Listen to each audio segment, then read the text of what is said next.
Assalamu alaikum wa rahmatullahi wa barakatuhu. Auzubillahi minash shaitanir rajeem. Bismillahir rahmanir rahim. Today is the 22nd day of Ramadan, and the night would be 23rd. So remember that this is one of those odd nights in which we are told to find Laylatul Qadr, the night of power. So keep that in mind, and keep in that mind that the message that we are getting today is in line with the night of power as well. Today, in terms of chronology, we are focusing on surahs 81, 82, 83, and 84. And all these are revealed in Mecca. Surah Naziat, which is the 81st surah, is the 79th in the traditionally arranged Quran. Surah Al-Infitar is the 82nd surah in terms of the revelation, but it is 82nd also in the traditionally arranged Quran. Surah Al-Inshiqaq is the 83rd when it comes to counting the chronology of revelation, but it is 84th in the traditionally arranged Quran. And Surah Ar-Rum, it is 84th when it was revealed, but it is the 30th in the traditionally arranged Quran. Surah Naziat has 46 ayahs, Surah Al-Infitar has 19, Surah Al-Inshiqaq has 25, and Surah Ar-Rum has 60 ayahs. Surah Naziat, which means those that rise, is basically talking about life after death. And is giving certainty that this is going to happen, that there would be a life, and people should prepare themselves for that life. Surah Al-Infitar, which means cleaving asunder, talks about the purpose of life.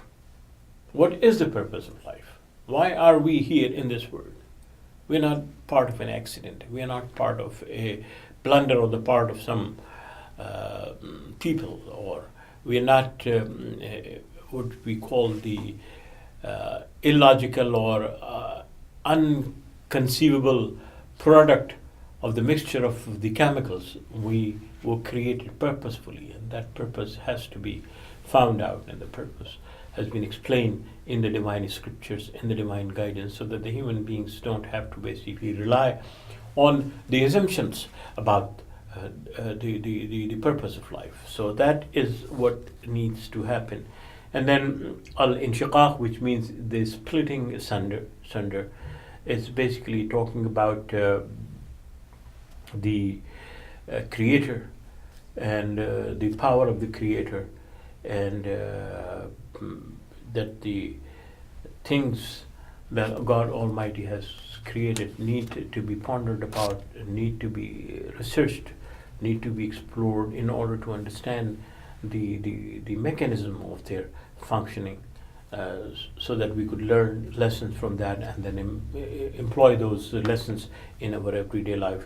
And then Surah Ar-Rum, which means Rome, it's also talking about the changes in human society, in both politics and in society. That those who are in power today will not be in power tomorrow, and those who try to suppress others certainly would face the consequences of what they have been suffering.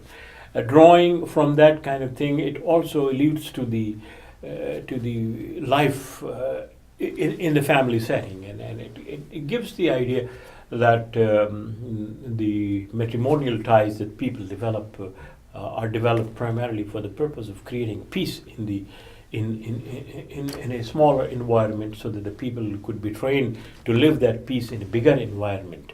And the purpose of the marriage and the institution of marriage is to ensure the people give each other the assurance that they care for each other, they share their likes and dislikes with each other, and they help each other overcome their weaknesses to live their strength and become a people who are at peace with themselves and at peace with the society as a whole. أقول قولي هذا وأستغفر الله لي ولكم.